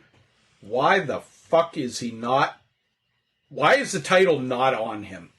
I don't give a shit about Kenny fucking Omega. Why is Page not? He's not even mentioned in the title hunt. No. Why? Well, we're gonna wait until after tonight. I have a pretty good idea what's going to happen in tonight's main event with Rich Swann and Omega. I would pay the $40 to see 1 minute of Adam Page coming down and fucking destroying Omega. I mean, just laying him the fuck out. I would pay money to see that. I saw Starks take some brutal bumps in this match. He landed directly on his neck, and that's where suplex. Yeah, the back suplex, and that's kind of where John's talking about no selling. Like, his neck was in his ass, and then he instantly popped back up. And I'm like, dude, you almost snapped your neck, and you're not going to sell that. And then the clothesline off the top rope almost breaks him in half again that he didn't land right. And guys, I know we're criticizing this a little bit harder than we've criticized things in the near past or whatever. This was rough though. I don't want anybody to get hurt, but these were so blatant that it was just. We saw this, John, in IWC one time, and I don't remember who it was. Get a punch. Oh, let me just walk back to the corner. And that was a young guy, though. That was one of his first matches. I know exactly what you mean. Yeah, and then it was even prior to Plummer buying it yet. It was that far away. And then, I drop kick. I'm going to stand right back up and stand in the ring. That's what Starks looked like it was one of his first matches in this. And it was rough. It was not one of my favorite. This whole card sucked. this goes back to, we had this discussion a couple of weeks ago about specifically what started it was those two little fucking vanilla midgets that think they're 8 foot tall and 500 fucking pounds, but they want to get so much in that they don't sell 3/4 of it the way they should. Take some shit out, sell some stuff. That Ricky Starks landing on his fucking neck the way he did from that back suplex, that looked worse than when Brock Lesnar fucked up that shooting star press on Kurt Angle. Yeah. That looked worse than that. And Lesnar damn near snapped his neck. I mean, he was fucked up for a while after that with a stinger. Oh, that's no. Sorry. You gotta sell some of this stuff. If it means eliminating a third of the moves in there, then do it. I don't care to see 5,000 moves and then, he hits him with one fucking move and done. He's all of a sudden dead and dismembered in the ring and he has to cover 15 body parts. Shit. That'd be hell. Next up, we have Pentagon against Trent. Yep. Penta, El Cielo, Mieda, Esteban Loaiza. Great picture Trent. for the Pittsburgh Pirates in there. Yeah. Nice! Yeah. Oh, God. Esteban Loaiza. One of my good friends, Josh Burrs, and I went to a Pirates game. He got the win. All right, we were both in St. Mary's at the time. By the time we made it back to Katanning, he picked up the win against the Reds, I believe. By the time we got back to Katanning, he was already in Cincinnati. They shipped him out. He beat the team that he was traded to, and this is where the Pirates' downfall started. Oh, cool, you gave us a win and a crucial division win? We're going to send you away to that same team you just beat, so tomorrow you could probably pitch again and kick our ass. Esteban Loaiza. Who wore the crocodile teeth around his neck? He was a pitcher for the Mets, and he got traded to the Phillies in the middle of a 4-game series. He was a closer through... Turk Wendell. Yes, came out to close against a team that just traded him and gave up a walk-off home run. Might have been at Shea, I believe. I don't think it was Citizens Bank or whatever. Yeah, I think it was Shea. But yeah, he was a Met on Game 2, and for Game 3 he was a Philly. Yeah. And gave up the walk-off home run to his old team. Anyway, where were we? Wait, Chad, you guys both are wrong on this. You need to get your baseball history straight. This was Serrano was the one. The motherfucker from Major League. He was the one that was wearing this shit around his neck. Come on. He was too. Buddha. He crushed the fastball. Curveball cannot. Okay, back to Trent against Pentel Loaiza. This was the worst match of the year. I've tried to, because we saw them on the south side of Pittsburgh, and I've tried to avoid saying this. I hate the Lucha Brothers. I absolutely despise them. We get it, guys. 3 fingers, upside down, whatever the shit that's supposed to mean. You do it once. That's your thing. I don't need it 3 or 4 times in the guy's face every match. Thanks, Mark. There you go. 3 fingers in my face. I love it. Thanks, Chad. You too, buddy. This was just bullshit, no selling, walk to your next spot after just taking a huge bump. Bullshit. That's all this was. This was the worst. I hated it. I can't say enough how much I hated this match. I'm disappointed in Trent.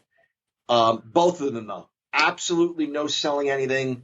Get up, walk to your next spot like a couple of fucking jabronis in their first day on the job. I hate these guys. We need the Sheik to come in and stretch them fuckers. Yep. The Pinnacle interview. Good stuff from Wardlow. You were delivered a killer promo till my name came out of your mouth, and then you started stumbling and stuttering. That was fantastic. Chad? It was great. MJF is a bastard. Yeah. He's just a bastard, and he's the best at it right now.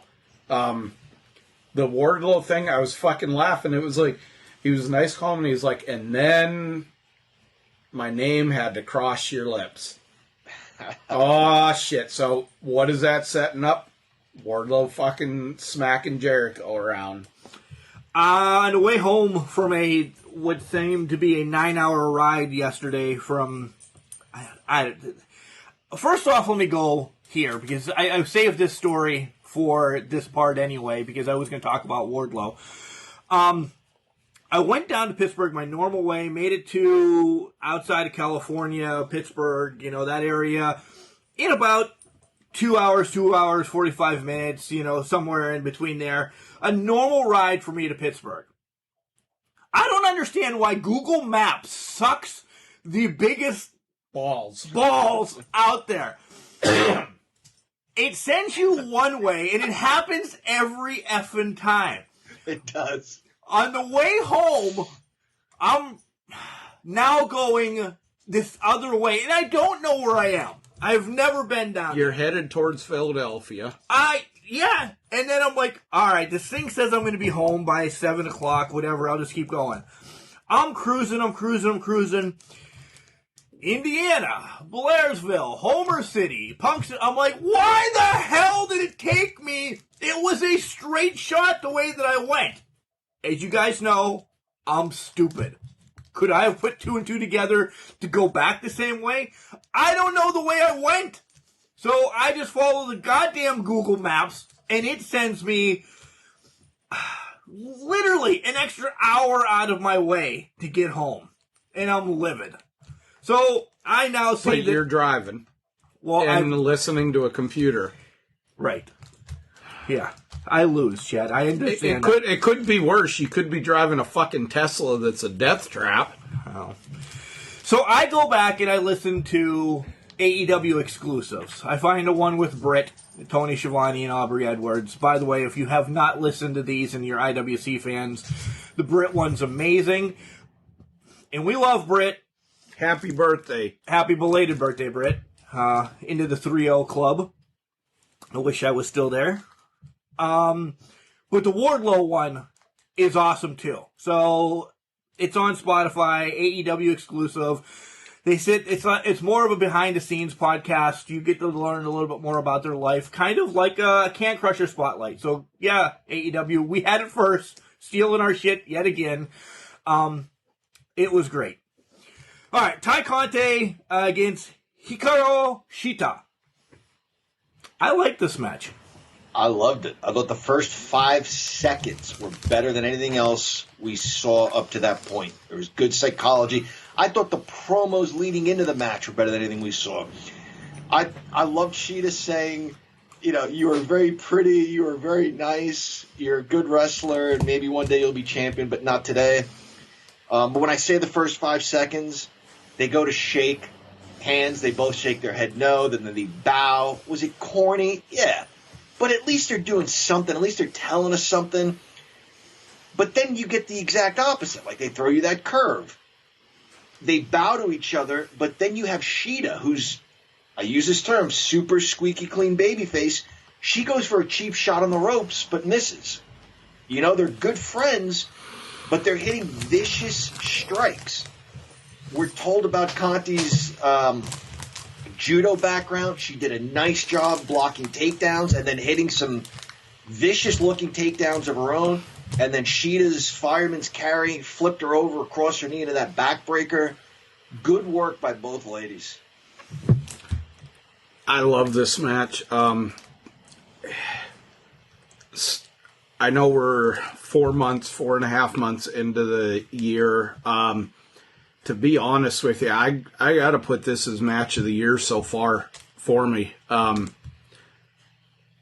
When I say this, I joke around a bit about the looks of some of the female wrestlers and stuff like that. These two are absolutely gorgeous. But they can wrestle. This isn't a diva era match where you have 2 beautiful women in the ring that, couldn't wrestle their way out of a fucking wet paper bag. these two are gorgeous and they can wrestle. This match, to me, did more to further women's wrestling in AEW than the Britt Baker Thunder Rosa match. Wow. And I'll say that because Britt and Thunder Rosa had a great match, but it was a brawling match. Anybody, and I'm not saying these two are not great wrestlers when this comes out, anybody can brawl. Anybody can, throw hands and fucking hit with objects and stuff like that. But these two looked fucking great. The technical wise, that fucking I have flip, two of them. Yeah, flip that she the senton to Sheeta on the top rope. That was fucking brutal looking. And then the next thing she just tossed Sheeta on the top rope. Yeah, Ty Conte is going to be a player for a long time, and I love this. I really did. With her going in that direction, with Britt going the direction she's going in, I think eventually you see a Conti Baker program, and I think it's going to be gangbusters. Yeah, I agree. And Baker comes out at the end, and statistically, she is now the number one contender for Sheeta. Well, yeah, number one lost, so now you go to the next one. I love it because she didn't earn it. She didn't beat anybody. She just watched another match. I was like, well, mathematically, I'm next. I love it.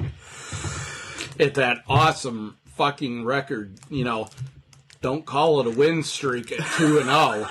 Right? I mean, I can win 2 fucking games in MLB baseball, and I wouldn't celebrate that, but Britt fucking does. I celebrate one victory, and it's usually not against Soup. Miro promo warning everybody. Okay. Nothing. Like, Miro has lost it for me. Unfortunately, a little bit. He's still, a presence. He's still good on the mic, good in the ring. But I don't think anything special came out of this. No. Get him totally away from those idiots that he's with and have him destroy a baby face. Doesn't have, just somebody that everybody likes. Have him just absolutely fucking destroy him, bloody him, leave him in ring. Darby would be the person for this. Yeah. Not have it be a title match or anything like that. Just have him come out. Have him fucking just absolutely destroy him. And Darby would be all for it because he likes the whole blood and guts thing. Oh, by the way, it's blood and guts. Tony talks to the Inner Circle. It's a huge long promo to tell us on May 5th that we're getting, is it May 5th? Maybe the wrong day. One of those days. The whole show is going to be the Blood and Guts match, which it's essentially a War Games match. But we'll find out more about it this week in the next promo. It was long for me. It was. Jericho's great, but he tried a little too hard to be funny. Santana's right, though. When you pull some of the things that Pinnacle has pulled, back home, Santana and I call those bitch moves. Yeah. And this is where I fell asleep. I saw the beginning of Billy Gunn against QT Marshall, so John's got notes. He'll run with AEW the rest of the way. This was a good match. Billy Gunn has not missed a beat. I think he's still in awesome shape. He's still a good worker. We get a brawl outside the ring that I thought was great. His sons throw great punches. Billy Gunn's sons jump the railing. And at the end, Dustin comes running in with a wooden chair and slams it over Camarado. And he no-sells it. And it reminded me, Ming did the same thing in WCW.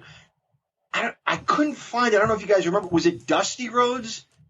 Did they just repackage this? Did they just rehash Dusty? I think Dusty. I think so. Or Hacksaw, one of those guys, but it might have been Dusty.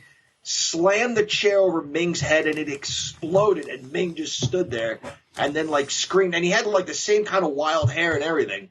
I thought it was fine. Billy Gunn still looks like he's carved out of stone. He's in incredible shape. I'll take you even further back than Ming. Remember when Dusty fucking co-cocked Bubba Rogers when he was with Cornette and the Midnight Express with the fucking chair and didn't even knock the hat off of Bubba Rogers? Yeah. He just fucking stood there. And then he gets pissed that he has to fucking adjust his hat. And then Magnum comes in with fucking steel chairs and that. That clip is all over YouTube. That's even further back with the whole chair destroying shit. I'll bring you to one not as far back. And John's going to correct me on the letters. It's ICW off of IWTV, where Ming was in a death match with light bulbs and chains and a tractor trailer and wild hair, and he no-sold that whole match too until the end, took a punch and then lost, or the time limit draw or something like that. Yeah, it's on there where they were fighting in the pawn shop. Was it ICW Angelo Poffos out of where the hell was it? In any event. No, this is a new one, John. Okay, Hardcore wrestling that you would love. Affiliated. Yeah. Okay, I got you. Where were we? QT and Billy. Yeah. Okay, so next we get Christian Cage against Hobbs, Powerhouse Hobbs. Christian Cage is not related to Brian Cage, is he? No. No, that's just a coincidence. I may have asked that before. This was all right. Some people don't like the slower, methodical, big man style. Jeez, I'd rather that than some of the opening matches we saw. I thought this was fine. Chad, did you see this? No. Yep, you're good. Go ahead. Move along. Okay. Darby Allin versus Jungle Boy. This is the main event, right? Yes, this is the main event. If you guys didn't see this, you need to. Two very small athletes that maybe would not have had a career 30 or 40 years ago. They're outstanding athletes. They really are. I think Jungle Boy, and maybe he's got the acting chops from his old man, who I absolutely loved. But he can tell a story with his face. He can tell a story with his body. This was very good. And you have these two high-flying baby faces actually getting dirty during the course of this match. I would challenge these guys to have a match without a tope suicida. It's in every match. And I think Jungle Boy hit like 3 of them in a row, which I guess that's part of the story too. You're really trying to take the guy out. But just have one match without one and see what happens. Sting even got into it with the huge guy, Luchasaurus. Jungle Boy's got a bright future. He's not by any means the biggest or the strongest. Doesn't have a terrific physique. But the guy can work. He can fly. And again, he can tell a pretty good story in the ring. And I think he's only going to get better. I ask you guys this question now. What the hell are they doing with Sting? Because he's intermingled with everybody, but he's not doing anything. Yeah. I don't know. The whole situation. And then what's his... every week I'll ask you this. Jake's guy. Archer comes out. I confuse him with someone else. Who is it?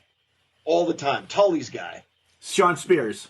They're not the same person, right? Not at all. About 200 pounds difference. Yeah.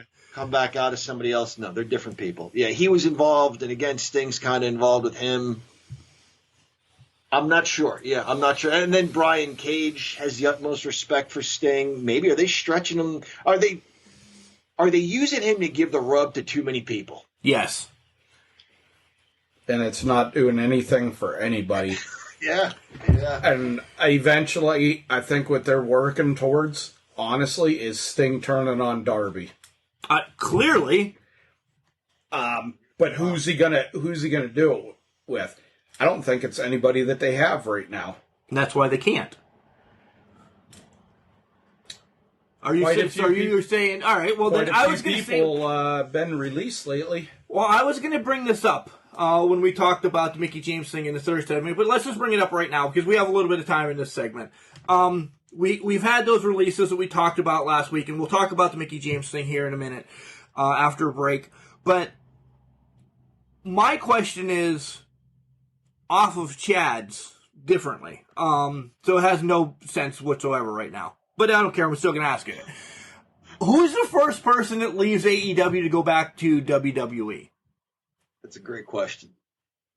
Because it's going to happen. Somebody's going to get pissed off. Back to or to go to WWE?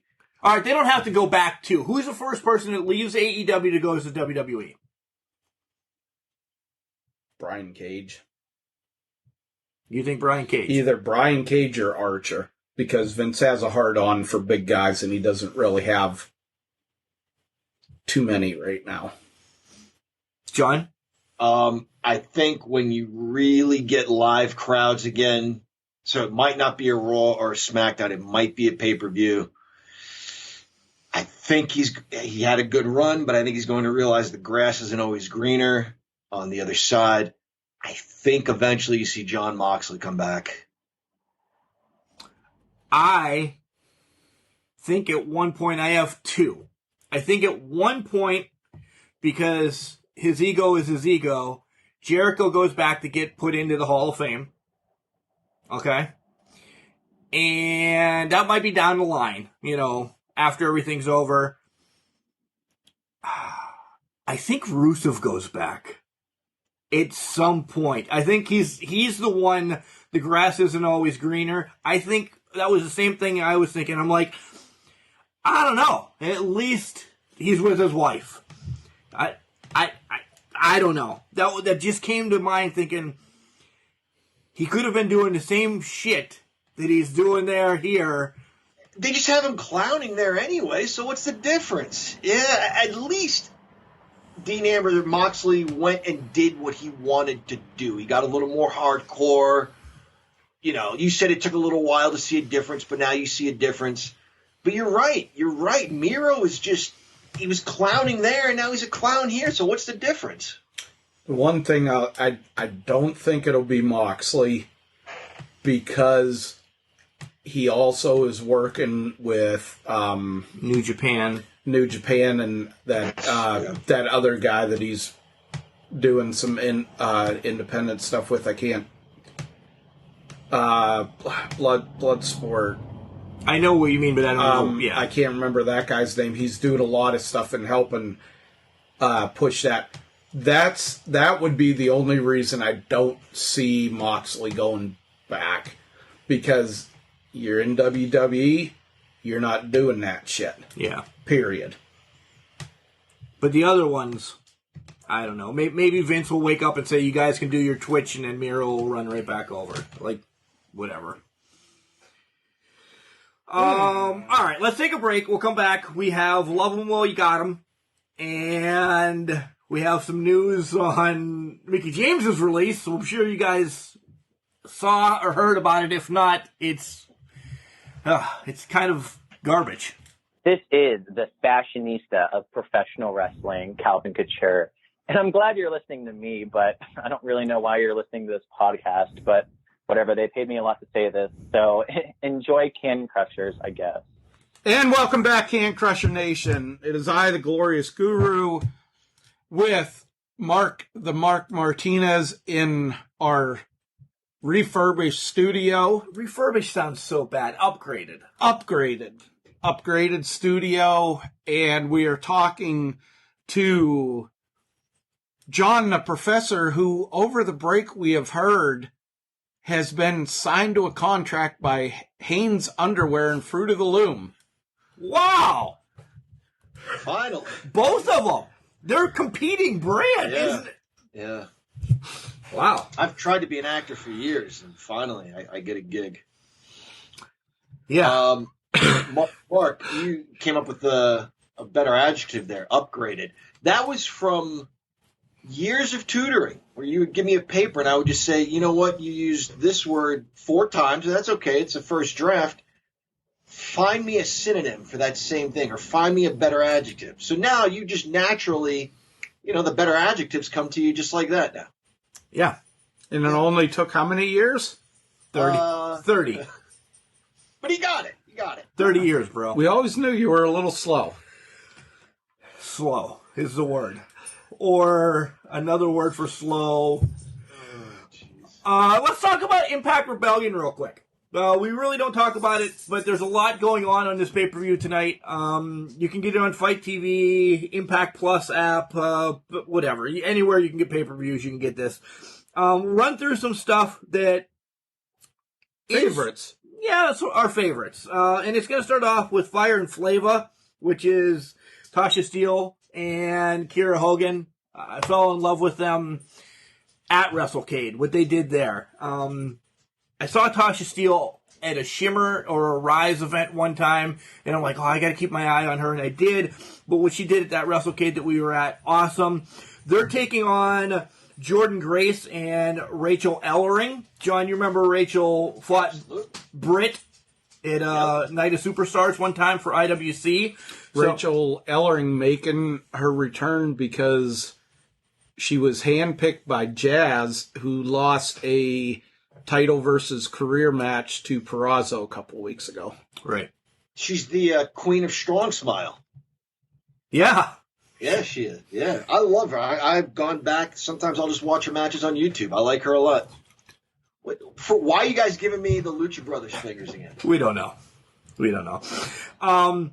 I hope Tasha and Kiera hold on to the title. I'm telling you right now, I'm not getting this. I'll watch maybe a replay on highlights or something. I'm not going to get it. You might dabble into it because of the main event, Chad, but I don't know. Yeah, I'm still thinking about it. I've been figuratively burned in the past by TNT Impact, so I'm a little bit gun shy with getting their pay-per-view. But on the off chance of seeing Kenny Omega get his ass beat... We're not there yet. Oh. If you do get it, FaceTime me, and I'll just watch it on my phone. Can we do that? This way you just pay for it, and I'll just watch it on my phone as I'm taking a shit or whatever. That's a good deal. I could give you the fucking login information for Fight TV. I think you can run multiple... I have a login too, but it's not going to happen. But you'd have to pay for it, dumbass, if you used my information. Somebody else we have an eye on during this event. TJP against Ace Austin with Madman Fuller in his corner against Josh Alexander, an IWC alum, one of our favorites, a big man that can do so much, going for the X Division title. I really want Alexander to win this. Just because of that. This is going to be interesting because, as I've heard, this is going back to the way the X Division title was before, where there was an X crisscrossed above the ring. And you had to climb out in some way or another. Which that match really brought into guys like Samoa Joe, AJ Styles, Christopher Daniels in that. No confirmation yet, but that would be interesting. But yeah, I'd like to see Josh Alexander because he's with not Ethan Page. Yeah, the North. Ethan Page leaving Impact Wrestling and that, and Josh deciding to stay. This could be interesting. He could really get a good singles push. He should. In Impact. John, you're a fan of Josh Alexander. Absolutely, yeah. We've seen him at IWC. He's an awesome wrestler. Next match, it's kind of two best friends going at it. It's a great storyline. Brian Myers against Matt Cardona. What else are their names? If you don't know their names. I can't remember Cardona, what he used to be. Woo, woo, woo. You know it. Zack Ryder. Oh, yeah. Ugh. Brian Myers, I forget what his WWE name was. I thought you were... Match I'm interested in, the Good Brothers against Finjuice. Both been featured in our WWWF league. Finjuice, really good tag team. Seen them in New Japan a lot. Really good tag team. I'm kind of interested how this is going to go. Finjuice actually upset the Good Brothers at the last pay-per-view for the tag titles. A match John, I'm sure, would have his eyes on. His girl, Deonna Purrazzo. You love her. I do. I think she's a fantastic wrestler. taking on Tennille Dashwood. If you guys don't know who that is, that's Emma from the WWE making her return. I've always been a Dashwood fan, even as Emma doing her stupid stuff there. I think she's a great wrestler. I really do. I think she was underutilized in the WWE. So I do think Deonna retains, though. She's just that damn good. The first time we saw her at IWC, she was introduced, got no reaction. Fans didn't boo, they didn't clap, they didn't cheer. And then she started to, she had a T-shirt on, and she went to take that off and got a couple of catcalls and then stopped and turned towards the crowd and kind of nodded like, oh, I see how it is. And I was like, right there it is. She's got a terrific personality. She's got a sense of humor, and she involved the crowd in just that one thing she did. And then she went on to have a great match and earned everybody's respect. I think she's terrific. I really do. I'm high on her. You are high on her. And the main event is going to be Rich Swann against Kenny Omega. AEW title on the line, Impact title on the line. Whoever wins would get both of them. Before Chad has his say, John, I know if you haven't followed the storyline a ton, do you actually think this cross-promotion, we've covered a ton of them on this show alone, do we actually think the titles are going to change hands? No. Chad? Absolutely. My heart would love to see, because nobody would see it coming, I would love to see Rich Swann win the fucking title, even if it's just to keep it for a month and then lose it back to that fucking idiot Omega. But this is going to be the start of AEW absorbing Impact Wrestling. Okay. All right. So that's kind of a little look at what's going to go on tonight. I know we usually don't cover a ton of Impact, but maybe with it being on Thursday, these guys will watch a little bit more. Maybe I'll watch a little bit less. Also, we didn't touch on NWA the last 2 weeks, more so because I didn't. Well, one was Power Surge. It was all like repeats and stuff. This week's I have not watched because of just what's going on. Interviews that come up. We've been doing that. We've been working with the Keith Miller Memorial Invitational. Make sure you guys go back, listen to that, find out how to get tickets. The link is there for you guys to get it. Before we move along, I might as well do this because we haven't done house cleaning in a while. Guys, Facebook, Instagram, and Twitter, it's all at CanCrusher69. You can send us an email, cancrusher69@gmail.com. In any place that you can find a podcast, iHeart, Spotify, Google, Alexa, Boxcast, Buzzsprout, anywhere that you can find podcasts, we are available. And we want to get ready to do another Ask Can Crushers where we'll power through. This week probably would have been a good one. We'll power through the week in one segment and then do some Ask Can Crushers. So I'm going to let you know, I don't have a date picked out. These guys don't even know I was thinking about this, and I wasn't until about 3 minutes ago. But start sending your questions in for Ask Can Crushers, and within the next 2 to 3 weeks, we'll sit down. Clearly, we're going to have time because nothing on the horizon looks like it's going to be stellar. So let's get the Ask Can Crushers questions into our email, cancrusher69@gmail.com. We'll do one of those again because we do love them so much. This Friday, we will be back with our fantasy booking the week after WrestleMania. So make sure you're staying tuned to all those podcast sites again and our Facebook to listen to that. Major announcements and developments have come to light. Major signings, major returns. Oh, wow. Remember, we already had the show. Right. Max can do it again. Max just ruined it. Yeah. So Max. Mickey's like, I did nothing. All right, John, roll with it, and then we'll give Chad.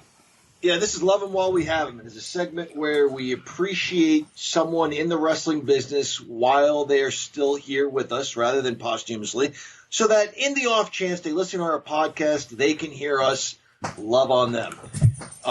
We have brought some soft tosses. I don't know if that's what I'm trying to say, but some easy ones. We've brought some controversial ones. I tend to bring the easy ones, but this week, guys, I'm going to be a little controversial. She is a superstar. She is Tessa Blanchard, and hopefully she's here for a long, long time because she's still very young. But who wants to go first and love Tessa Blanchard while we have her? I'll go. Always thought it, when first saw her, okay, maybe it's somebody pulling off of their, famous fathers or mothers or whatever name, but she doesn't. The talent in ring, she's that good. The one thing I know that there was some debate about things that she said that were not right, that she's admitted to and everything. But the first big memory I have of her was at WrestleCade when she came out and called out that fucking drunk, the Sandman, who was in the back running his mouth that women shouldn't be main eventing a card. And she didn't give a shit. She was like, come out and say something to me if you want to. I don't care. Cut my mic. I don't care. She stands up. She's a good talent. Now, there was the issue with her in Impact Wrestling and winning the world title. I don't think that was the greatest move, but if you were going to do it with somebody, there's nobody better to do it with than her. She's crisp in the ring. She treats the fans like fucking gold. She is one of a throwback to the old days, to where I don't want to say doesn't think she's not here to make friends, but she's here for the business. She's business minded. She's not there to, kiss ass, go up north, bra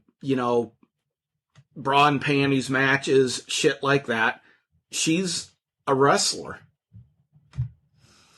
We saw her very young in her career down around Pat's house. The story...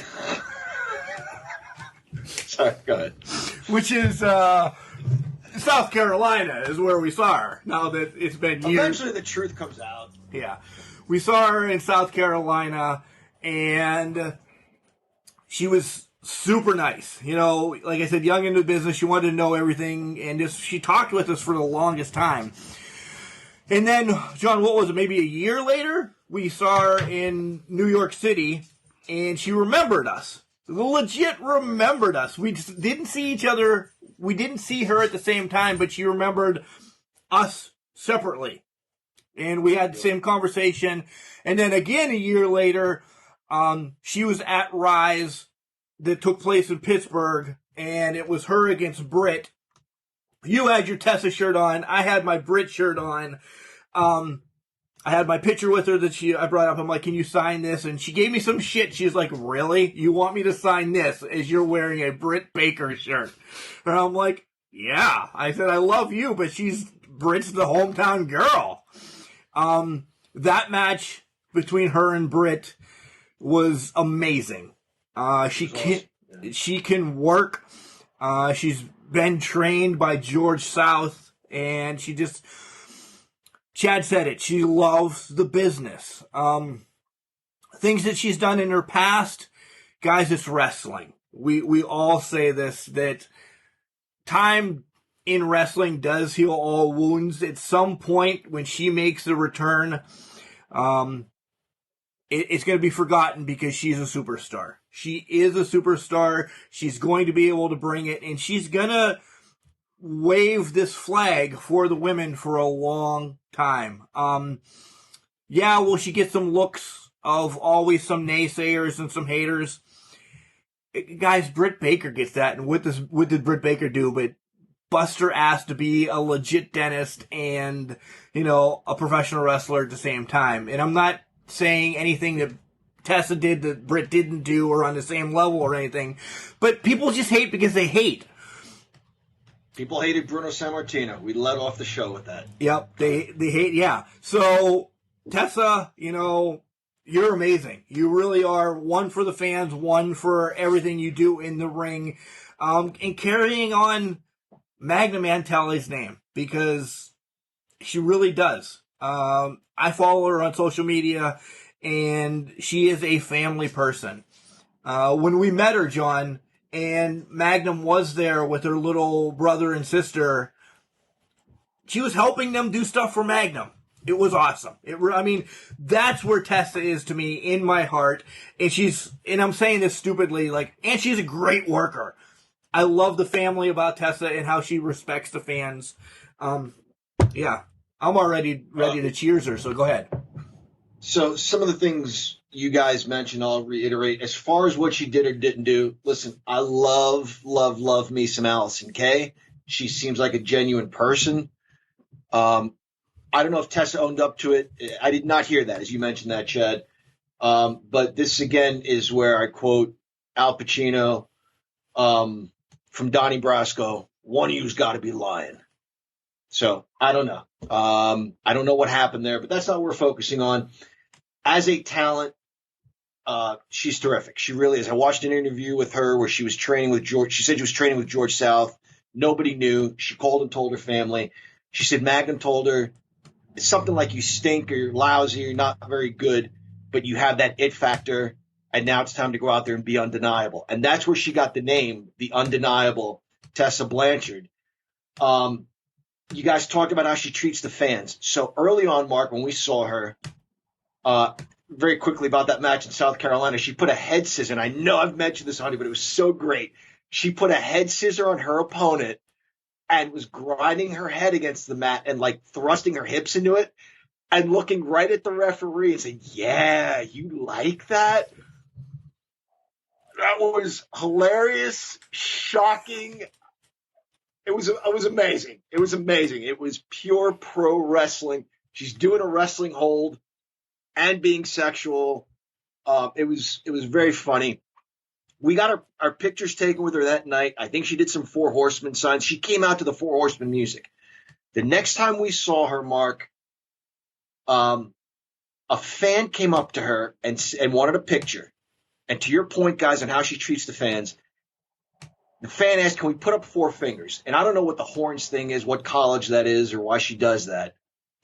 Texas. But she didn't want she didn't want to do the Four Horsemen thing anymore. I think she felt like that kind of got me where I am, but now I need to be my own person. She just said to the fan, how about we do the horns instead? And then he was like, yeah, sure. She wasn't like, oh, my God, I'm so over that. Can we do something else? She made it clear she's going in a different direction without hurting the fans' feelings. That takes a pro to handle a situation like that. It really does. To change course and not hurt somebody's feelings. Again, to your point, Mark, when we saw her in New York and she was trying to remember where she insisted it was North Carolina. We were like, no, it was somewhere in South Carolina. She's like, my stepdad was there. I said, yes. She said, my little brother and sister were helping him sell stuff. I said, yes. She goes, I'm telling you, it's North Carolina. I said, Tessa, I'm going to come back. I'm going to remember the name of the city. And we walked around, and then it hit me. And I went back to her desk. I went, Spartanburg. She goes, oh, all right, shut up. And then one other time was in where big time comes, Altoona.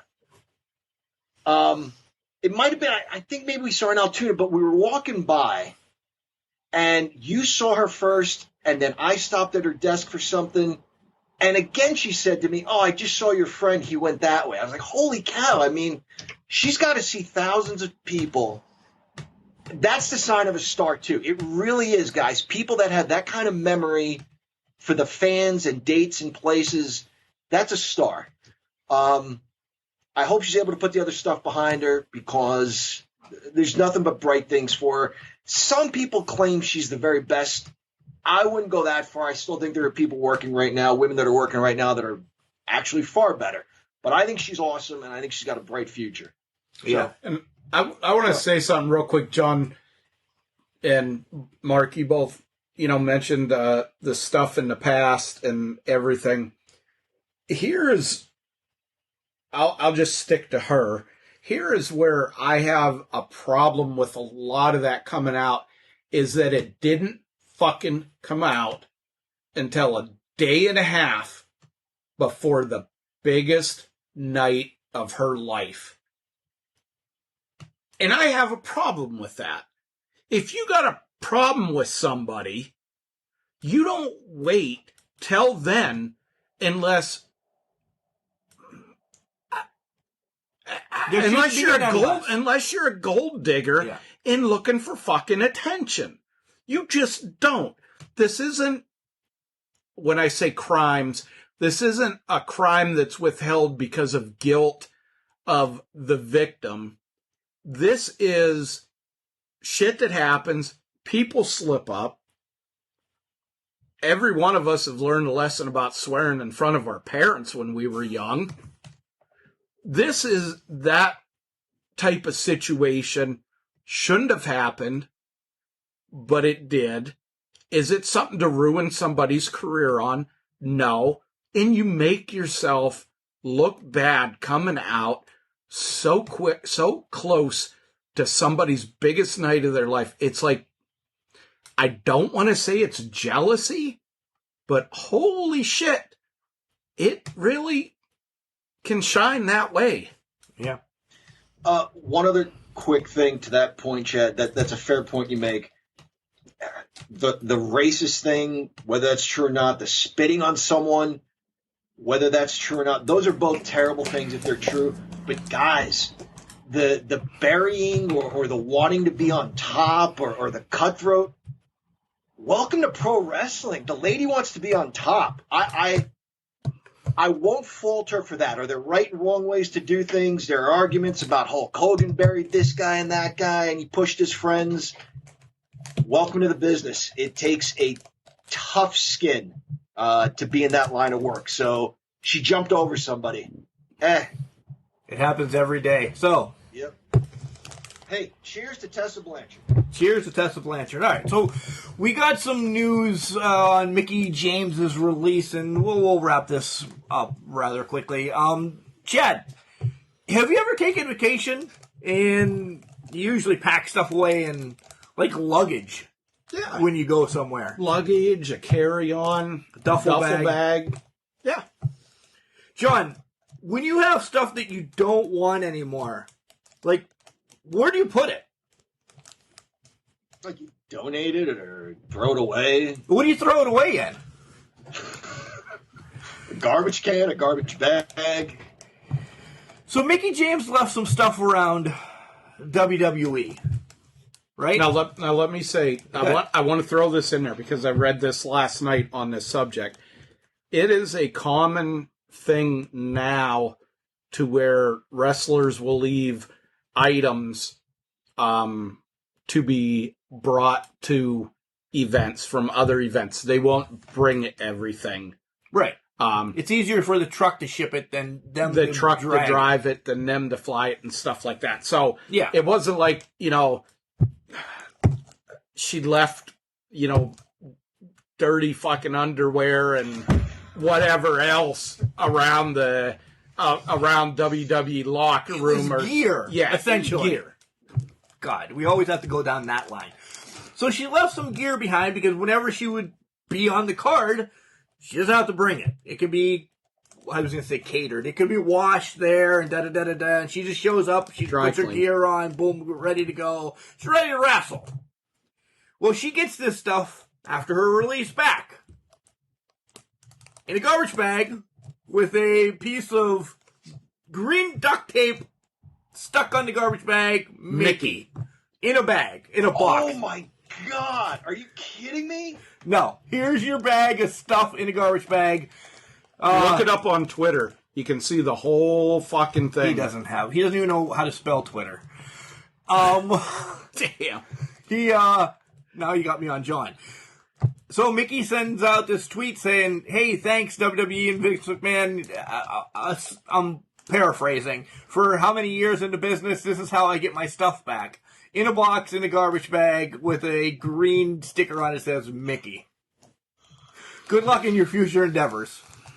Peace out. So, immediate, the fans went ape shit. Yeah, the fans went nuts. Nick Aldis said some not so nice things. And that says a lot for him because he's about one of the calmest, fuckers that there are next to Rob Van Dam smoking dope. And Stephanie and Triple H got a hold of it.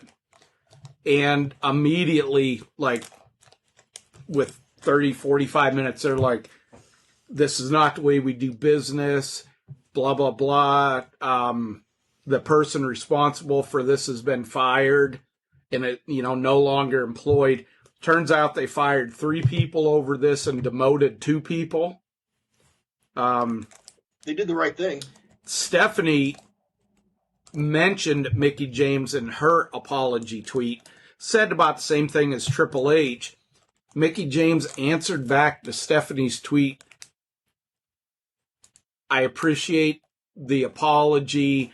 In no way did I intend for this to get somebody fired. But to be honest with you, it's indicative of the way I was treated the last 3 years I was in WWE. Like garbage. Essentially, yeah, it was. She did nothing this last run in WWE. To bring her back just to be a noteworthy, possible soon-to-be Hall of Famer for WWE, it was...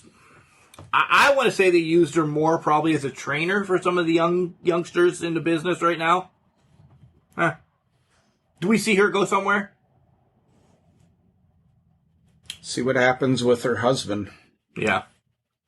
Question is, does she still, and this is only she can answer this, does she still have something to offer? Does she still have anything left in the tank? If she does, then yeah, why not? I think she fits NWA right now. I really do. Say that. Yeah. I mean, you have Melina there. You have, Taryn Terrell. You have the younger ones. I think it adds more eyes that Mickie James is there. I think it only helps NWA right now. It's not a heavy schedule whatsoever. You got anything else? Just one couple of little quick things here. MLW is coming back on TV. They're going to be on, is it Access?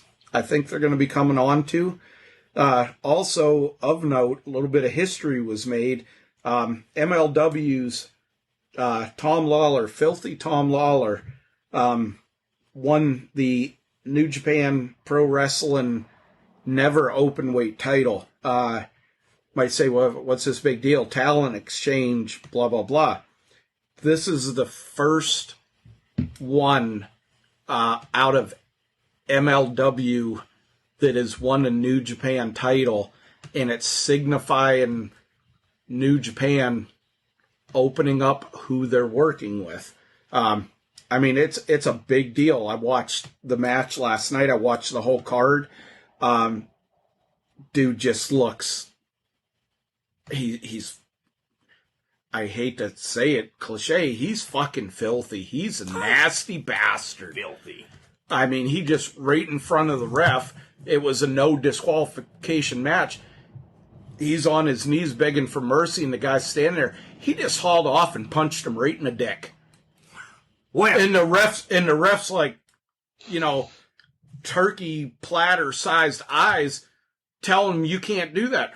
It's a no. He looks at the ref. He's like, it's a no disqualification match, fucker. Wow.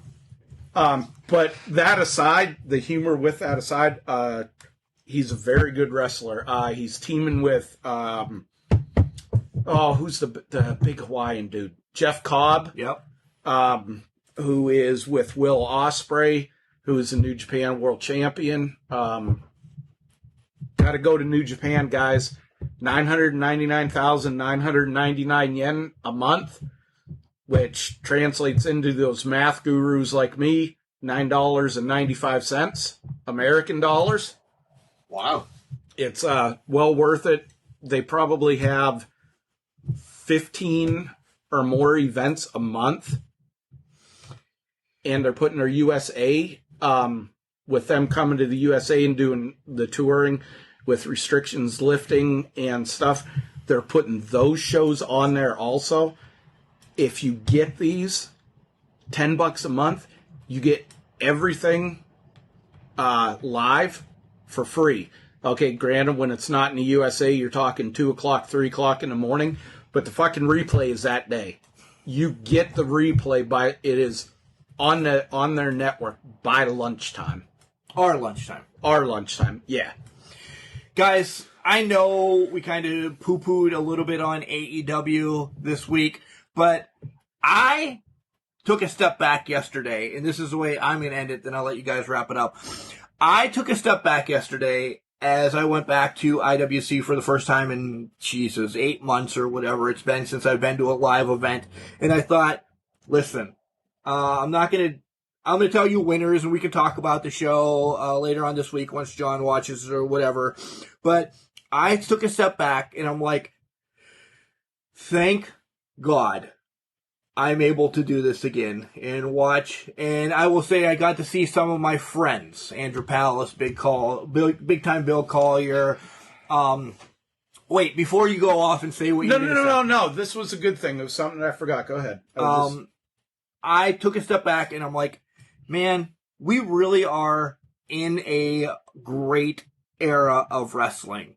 It's on legit TV every night of the week. If there's something that you don't watch or don't like we bitch about Raw every week, but I'm still going to watch it because they'll bring me in. Or AEW stunk this week or something. I'm not saying I don't like the product across the board. It's just sometimes the storylines make us mad. And that's what wrestling's about. So enjoy the entertainment. Enjoy the sport. Enjoy the battle. And again, I want to say thanks to the IWC guys for doing that to me yesterday. From Andrew Palace to Collier to Hooven to Jamie to Mandime. I mean, I'm just going to name the roster.